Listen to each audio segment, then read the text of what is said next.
Bienvenidos al curso de iniciación de patología quirúrgica en urgencias del Departamento de Emergencia del Hospital de Clínicas. Mi nombre es Carolina Guarneri, soy docente asistente a grado 2 de la Clínica Quirúrgica A y el Departamento de Emergencia. El tema a tratar será abdomen agudo hemorrágico, definiendo el mismo como la hemorragia digestiva. La hemorragia digestiva es una urgencia frecuente que implica alta morbi-mortalidad dependiendo de su tipo de presentación. Más de un 80% es autolimitada y la podemos dividir en hemorragias digestivas altas y bajas con diferente etiología, diferente pronóstico y manejo, y son de origen en distinto lugar. A tener en cuenta, deben ser tratadas por un equipo multidisciplinario, implicando entonces la participación de médico emergencista, cirujano, gastroenterólogo, endoscopista, intensivista y radiólogos intervencionistas en algunas oportunidades. Como dijimos, la podemos dividir en hemorragia digestiva alta y baja, siendo las altas aquellas en las que su punto de origen se encuentran por encima del ángulo duodeno-yeyunal de Treitz, como se encuentra señalado en la figura. Por lo tanto, la hemorragia digestiva alta es la pérdida de sangre provocada por una lesión que se sitúa por encima del ángulo duodeno-yeyunal de Treitz.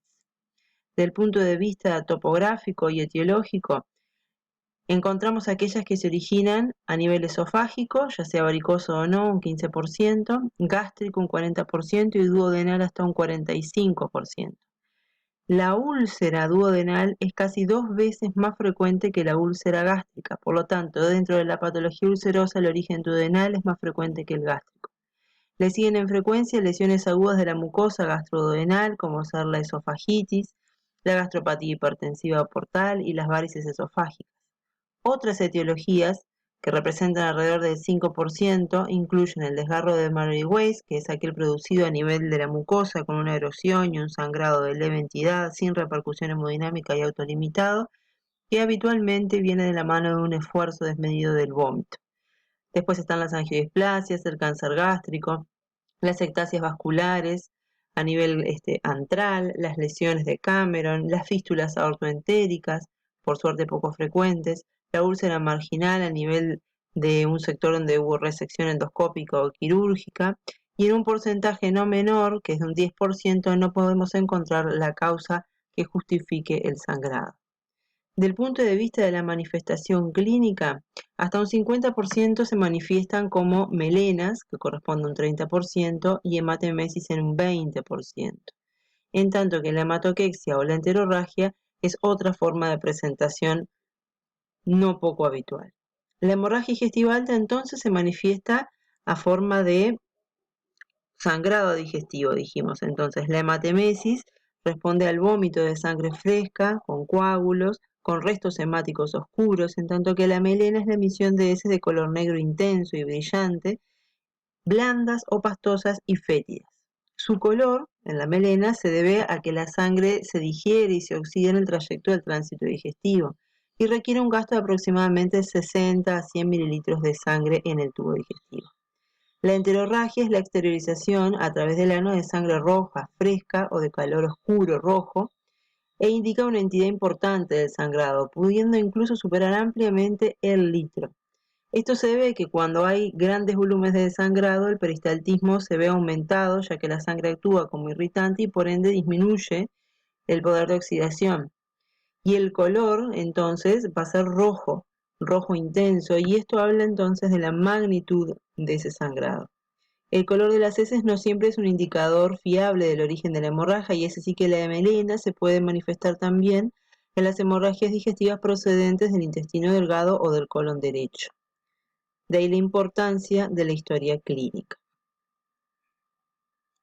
Entonces tenemos que las hemorragias digestivas pueden manifestarse con o sin funcional anémico, con repercusión hemodinámica o con repercusión hematimétrica.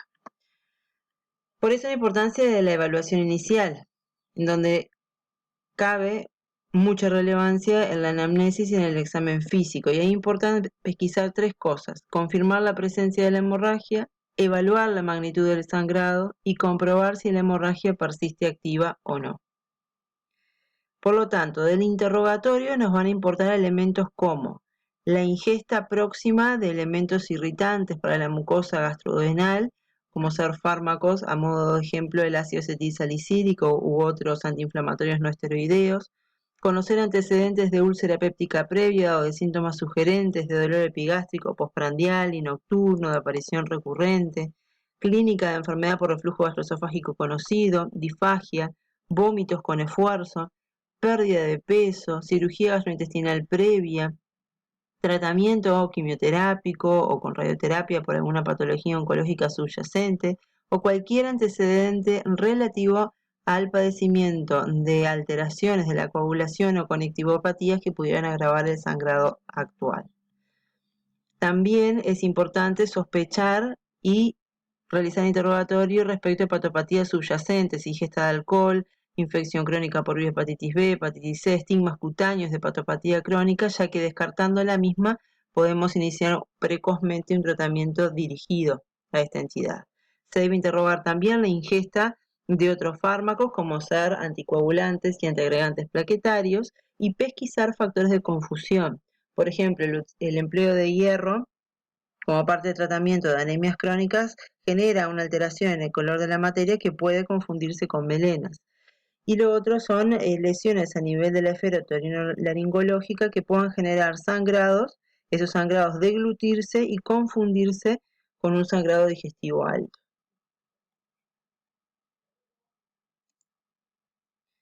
Del examen físico nos interesan factores como ser la repercusión hemodinámica, por lo que es importante el examen cardiovascular completo, estigmas de enfermedad hepática, pesquisando la etiología de la misma, y el tacto rectal, que nos permitirá no solo ver si el sangrado está activo o no, sino también la entidad y las características del mismo.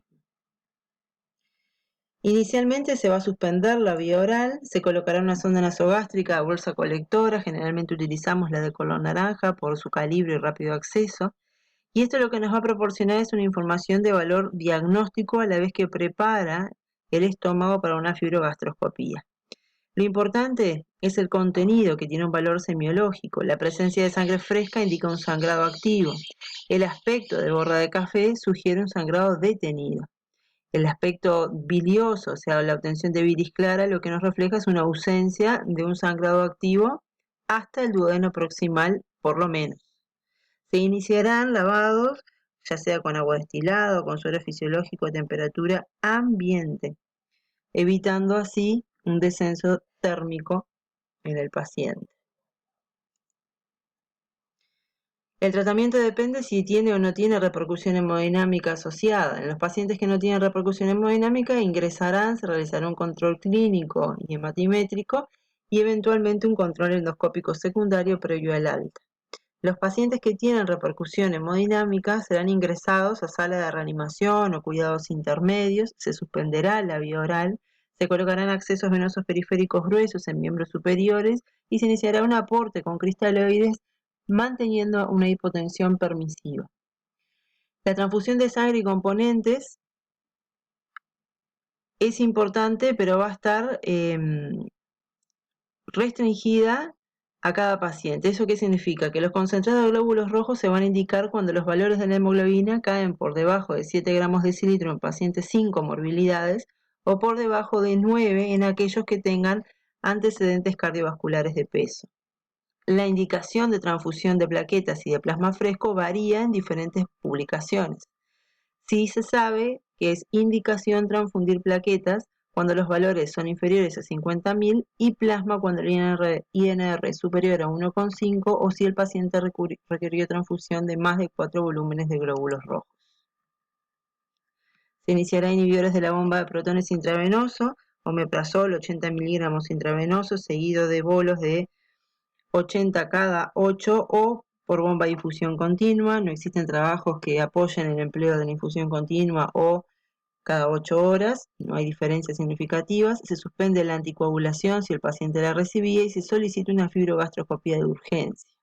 La fibrogastroscopía tiene valor diagnóstico y tiene como objetivo iniciar también la terapéutica. Presenta una tasa de éxito de hasta un 94% con un índice de resangrado de un 13%. No se realiza nunca si tenemos sospecha de perforación gástrica o duodenal. El resultado va a ser clasificado según una escala, que es la escala de Forrest, y lo que nos permite esta escala es evaluar, según el tipo de sangrado que se encuentra presente o no, el porcentaje de resangrado, y eso a nosotros nos pauta el tratamiento y el seguimiento del paciente. Como vemos en la tabla, el Forrest 1A y el 2A, el 2B, son los que tienen mayor índice de resangrado. En la figura podemos observar en la primera una úlcera típica con un vaso visible sangrante. En la segunda, la colocación de clips endoscópicos con efecto hemostático. En la tercera se puede ver un jet, un sangrado activo a nivel de una varice esofágica. Y en la cuarta se puede ver una gastropatía leve con un patrón en mosaico con zonas lineales más pálidas que rodean la mucosa de aspecto hiperemético, pero no tiene un sangrado activo presente. Por otro lado, la arteriografía mesentérica y la angioembolización tienen tasas de éxito que pueden llegar hasta un 90% en centros entrenados, pero es poco disponible en nuestro medio. Y se indica ante el fallo de tratamiento endoscópico, logrando una correcta hemostasis. La cirugía, por su parte, está restringida a pacientes en los cuales la fibrogastroscopía no fue exitosa pese a los múltiples intentos, presenta un shock hipovolémico que es refractario al tratamiento con un sangrado que no logra detenerse en un paciente con alta mortalidad. Y cabe recordar que la cirugía de urgencia o emergencia en el contexto de una hemorragia digestiva tiene una alta tasa de mortalidad. Por otro lado, la hemorragia digestiva dijimos que podía ser de origen varicoso.